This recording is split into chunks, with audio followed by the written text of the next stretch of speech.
અમદાવાદના ચાંદખેડામાં શાક માર્કેટના બનાવવા પર વિરોધ થઈ રહ્યો છે.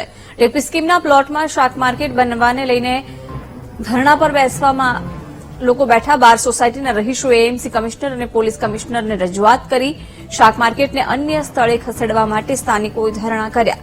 કોર્પોરેશનમાં રજૂઆત કરવા છતાં નિરાકરણ ન આવવાનો પણ આરોપ લગાવવામાં આવી રહ્યો છે. વિગતો મેળવીશું સંવાદદાતા દર્શલ પાસેથી. દર્શલ, શાક માર્કેટ બનવા પર વિરોધ લોકો નોંધાવી રહ્યા છે, શું વિગતો?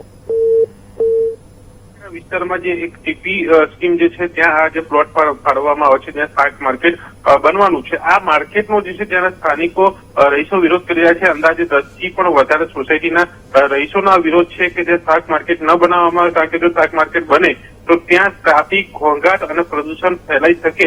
આ શક્યતાઓને લઈને સ્થાનિકોએ વિરોધ કર્યો છે. એટલે કે સીધી રીતે પ્રાથમિક જે સુવિધા તો લોકોને અહીંયા મળશે, પરંતુ આ સુવિધા મળવાની સાથે જે અગવડતા પડશે તે અગવડતાને લઈને સ્થાનિકોનો આ વિરોધ છે. મ્યુનિસિપલ કમિશનરને રજૂઆત છે.